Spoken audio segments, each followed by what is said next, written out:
کاش کہ انہیں یہ علم ہو کہ مدینہ ان کے لیے بہتر ہے۔ تیسرا علاقہ سرکار نے فرمایا عراق، یہ فتح ہوگا، اور لوگ جیسے آج کل لوگ غیر مسلم ملکوں میں دھڑا دھڑ جا رہے ہیں، معیشت وہاں پر کچھ بہتر ہے۔ مدینہ منورہ میں لوگوں کا بڑھ کر اس طرف آنا، چونکہ رب ذوالجلال نے اس بستی کو، اس علاقہ کو باقی بستیوں پر فوقیت عطا فرمائی کہ یہ طابہ ہے، پاکیزہ ہے، طیب ہے، طاہر ہے، باقی ساری بستیوں کے نظام کو اس بستی کا نظام وہ کھا لے گا، یعنی اس پر غالب آ جائے گا۔ مگر یاد رکھیے کہ قرب قیامت بذات خود یہ بستی بھی بے آباد ہو جائے گی۔ اللہ اپنی قدرت غالبہ، قدرت قاہرہ اور اپنا الوہیت کا مقام جو ہے اس کو آشکارا کرتا ہے۔ یہ بستی جو ساری بستیوں پر غالب آ جائے گی، ایک وقت آئے گا کہ یہ بستی اکھاڑ پچھاڑ کا شکار ہو جائے گی، اور یہاں پر لوگ آئیں گے مگر اپنا ساز و سامان لے کر کہیں دوسری جگہ پر منتقل ہو جائیں گے۔ جس پوزیشن میں وہ بستی ہوگی وہاں پر دیکھا جائے گا تو اس کے بعد جنگلی حیات زیادہ ہو جائے گی۔ انسان کے جو ممارست ہے، انسان اب انہی کے اندر کمی آتی جائے گی اور جنگلی حیات کے اندر وہ بڑھوتری ہوتی چلی جائے گی۔ درندے ہوں گے اور شکاری ٹائپ کے پرندے ہوں گے، حتیٰ کہ ایک ایک کر کے لوگ یہاں سے منتقل ہو جائیں گے۔ آخر میں دو چرواہے، بکریوں کو چرانے والے، وہ چرا رہے ہوں گے اور مزینہ سے ان کا تعلق ہوگا، اور اپنی بکریوں کو ہانکتے ہوئے لے جا رہے ہوں گے۔ جب وہ ثنیۃ الوداع پر پہنچیں گے تو وہ بھی منہ کے بل گر جائیں گے۔ اب دیکھیں انسانی حیات یہاں تک وہ متاثر ہو جائے گی۔ اللہ رب العزت اپنے غلبے کا اظہار فرماتا ہے، اس کی شان ہے، شان بے نیازی ہے۔ وہ چاہتا ہے تو یوسف علیہ السلام کو گلیوں میں بکوا دیتا ہے، جس کی شان بے نیازی ہے۔ اللہ اکبر۔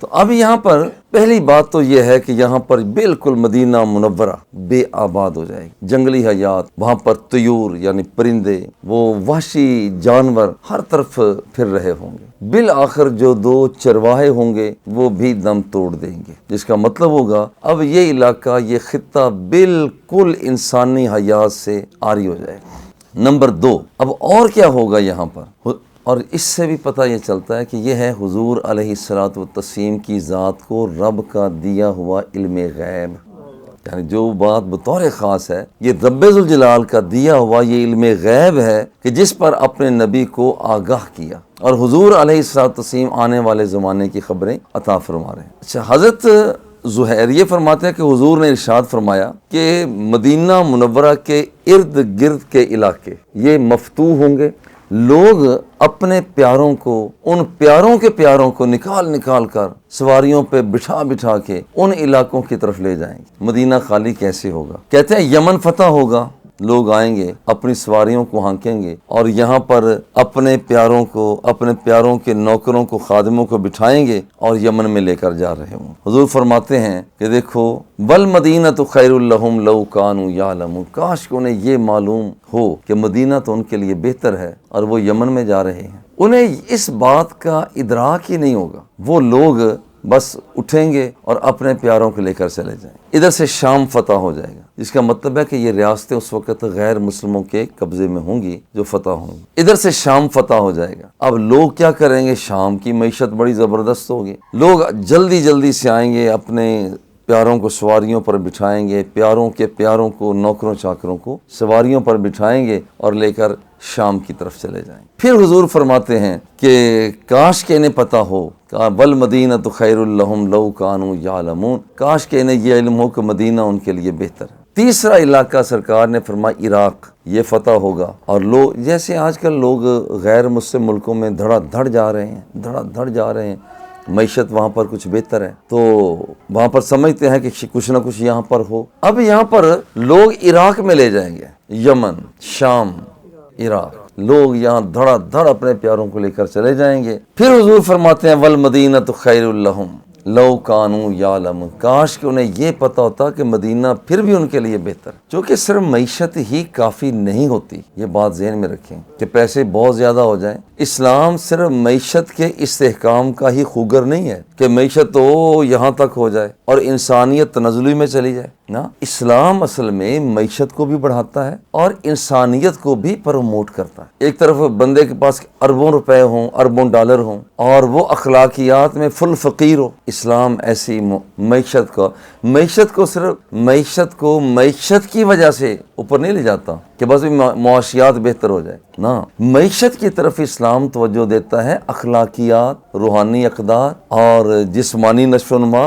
جو بہتر طریقے سے ہو سکے۔ صرف معاشیات کے ساتھ وہ انسان کی جسمانی نشو و نما تو بہتر ہو سکتی ہے، عمرانیات بہتر ہو سکتی ہیں، اقتصادیات بہتر ہو سکتی ہیں، مگر اخلاقیات تو بہتری کے لیے اس کے لیے نیا نظام ہوگا۔ یہی وجہ ہے کہ اسلام صرف معاشیات کی طرف توجہ نہیں دیتا، ہاں اس معاشیات کی طرف توجہ اس لیے دیتا ہے کہ تاکہ اخلاقیات کو اس کے ساتھ آگے بڑھایا جا سکتا۔ دیکھو، معاشیات کی طرف توجہ دیتا ہے جب کروڑوں روپے ہو جاتے ہیں بندے کے پاس، لاکھوں کر لو، چلو ہزاروں کر لو، تو وہ فرماتا ہے زکوٰۃ دو میاں تاکہ دوسرے لوگ اس کے مال سے استفادہ کر سکیں۔ جیب بندے کی ہوتی ہے مگر مال اس کے اندر دوسروں کا ہوتا ہے۔ یہ اسلام تصور دیتا ہے، جیب تیری ہے، مال تیری جیب میں ہے مگر ہے دوسروں کا۔ بس یہ ہمارے سرمایہ دارانہ نظام میں اور اشتراکی نظام کے جو کیفیتیں ہیں ان کے درمیان میں اسلامی نظام اقتصادیات و معاشیات ہے، یہ فرق ہے۔ وہاں پر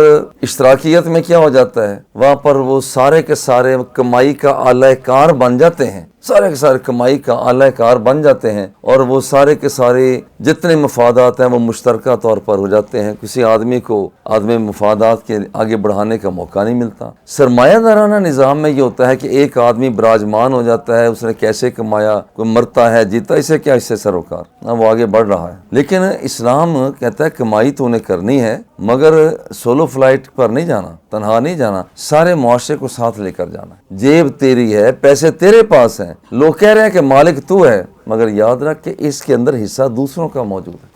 لوگوں یہاں پر والمدینہ تو خیر لہم لو کانوا یعلمون، یہاں پر تم جا رہے ہو شام کی طرف، تم جا رہے ہو عراق کی طرف، تم جا رہے ہو یمن کی طرف، مدینہ تو تمہارے لیے بہتر، کاش کہ تمہیں یہ پتہ ہوتا۔